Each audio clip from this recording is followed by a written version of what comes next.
જ્યારે આવા હોડીવાળા પરીક્ષાની અંદર દાખલા આવતા હોય છે ત્યારે ખરેખર આપણી આંખોની અંદર પાણી આવી જતું હોય, કારણ કે એક્ઝામ્પલ આપણને જોઈને જ અઘરો લાગતો હોય, પણ એવો એક્ઝામ્પલ અઘરો હોતો નથી.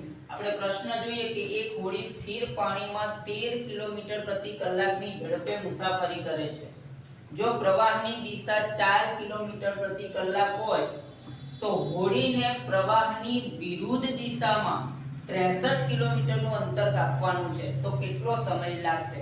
તો અહીંયા જો તમને અહીંયા પ્રવાહની વિરુદ્ધ દિશામાં હોડીને અંતર કાપવાનું છે, તો આપેલી ઝડપની બાદબાકી કરી દેવાની છે. તો 13 કિલોમીટર પ્રતિ કલાક સ્થિર પાણીની ઝડપ છે અને 4 કિલોમીટર પ્રતિ કલાક પ્રવાહની ઝડપ છે. એટલે તમે 13 માંથી 4 બાદ કરશો તો 9 કિલોમીટર પ્રતિ કલાકની ઝડપ આવશે. તો આપણને ઝડપનું સૂત્ર ખબર છે, ઝડપ બરાબર અંતર ભાગ્યા સમય. અંતર ભાગ્યા સમય. હવે આપણે શું શોધવાનું છે? તો કે સમય શોધવાનો છે. તો સમયને અહીંયા લઈ જઈશું તો અંતર છેદમાં ઝડપ આવશે.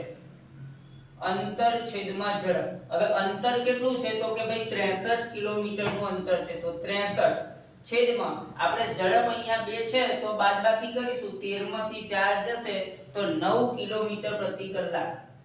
તો 9 + 63 એટલે 7 કલાકનો સમય હોડીને લાગશે. 63 કિલોમીટર અંતર કાપવા માટે 7 કલાકનો સમય લાગશે. તો ઓપ્શન સી સાચો જવાબ. જો તમને આ પ્રશ્ન સમજાયો હોય તો વિડિયોને શેર કરો અને લાઈક કરવાનું ભૂલતા નહીં.